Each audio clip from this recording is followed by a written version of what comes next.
Yes guys, welcome back to another episode of the MONOPOSTO track guide series, and today we are going to be taking a look at the circuit of the Americas, Austin, Texas, home of the US Grand Prix. But first, go and check out the previous episode that took place at Lusail in Qatar, one of the newest tracks in Formula 1 and a track that I very much enjoy driving. So if you're still trying to learn how to find your way around the newer tracks, then be sure to go and check that video out. But today, if you're excited for this episode, please be sure to like, share and subscribe if you're finding this series helpful. And now let's just get straight on with it. Here we are in the pit lane at COTA. Now, in terms of setup, this track obviously has lots of corners, lots of S's, so you want quite a lot of downforce to be on the car. So, as I said, I think you should just leave alone the brake balance and suspension, but the wing setup slider needs to be level with the U and P in setup. That is, I think, the right amount of downforce. I know if this was real life, or certainly on the F1 games, I know they usually use about mid-30s in terms of the wing setup out of 50, so it's quite high, but that's what I think is going to be helping to maximise the most out of your lap around this circuit. So the final corner then, it's just braking at the 50 metre board. You turn in, you can use that curb if you want to, then come to the right hand side on the exit, open up DRS and ERS. My DRS was a bit bugged today.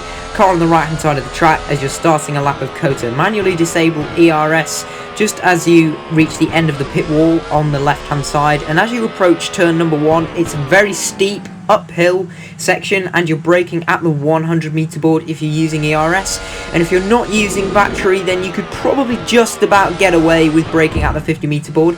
However, you want to make sure that you don't turn in too late and therefore get on the power too early as well. So it's just straight line braking. I wouldn't use the curb on the entry, however use the exit curb if you want, so this curb on here, and I would avoid the inside curb. So the way I ran over it, don't do that because you're likely to offset the car. Up into ERS for this next section as we're approaching the S's. Now this is a really difficult part of not just this track but the entire game. This is really super hard, so I'm just, rather than try and describe it to you because there's like lots of different brake accelerator applications, I think the best thing to do is just watch the outtakes. So you can see if you take it flat, you just can't. That corner especially, the first S you can take flat fine, but the second one you just can't. So I would advise coming in, one brake for this S and then just let it coast for a bit, back on the throttle, and then as you're coming around here you can use the curb on the left hand side there. This corner requires a bit of braking, however by the time you get to the exit of the corner you can be straight back on the power again. So yeah, it is necessary to brake for this corner, so make sure that you don't steer straight off into the wall. You can be straight back on the power, use the curb on the outside and on the inside as well if you need to as we approach turn number 11. Now you want to make sure you maximise the entire width of the circuit, otherwise you're not necessarily going to make the corner. So this one's straight line braking at the 50 metre board.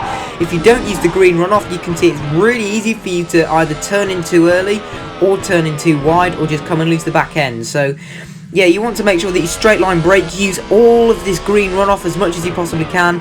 Let the car roll through the corner. You want to turn in early-ish because it's quite sharp, and then you can just make sure you're as far right as possible on the exit, up into ERS and DRS, and this is just a simple blast down all the way to turn number 12 at the end of the long DRS straight.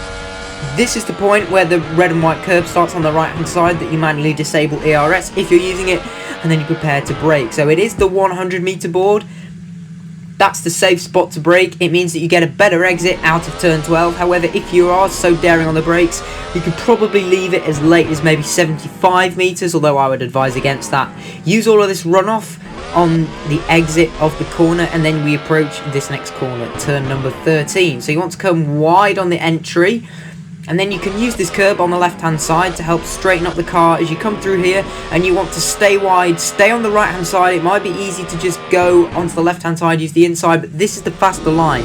You see where the curb, the blue runoff on the inside line starts, and also where the curb sort of begins to turn into this point here. This is just where you brake and you just turn, you let the car roll through. This is quite a difficult corner to master. It's very easy to brake too late, but equally if you brake too early you're going to lose time. So this is all about getting into a rhythm. Lots of practice is necessary. Then you can be up into ERS here. Just follow the track all the way around. Just keep it flat, keep it flat, keep it flat on the power. And then this point is where you manually disable ERS. And then the 50 meter board or the DRS detection point, just 2 quick dabs on the brakes. You can afford to, you can probably only just afford 1 dab on the brakes because you've got extensive runoff here which you can use the full extent of, and then up to the final corner again is straight line braking at the 50-meter board, although it's very easy to turn in too late, so make sure you turn in early for the final corner. If it means braking slightly earlier, letting the car roll through to get a better exit, then that is definitely something that's worth doing. So yeah, you can ride the inside curb if you want to, ride the exit curb because you've got runoff on the other side, open up DRS, up to the line, and that completes the lap of the Circuit of the Americas. I hope you found that useful. If you have any questions, please, as always, do feel free to leave them in the comments below. And yeah, we've only got 4 track guides left now. We've got Mexico, Brazil, Las Vegas, which I'm very much looking forward to, and Abu Dhabi. So the series is nearly concluded, at which point career mode will be resuming. Thanks for watching. Please subscribe. See you next time.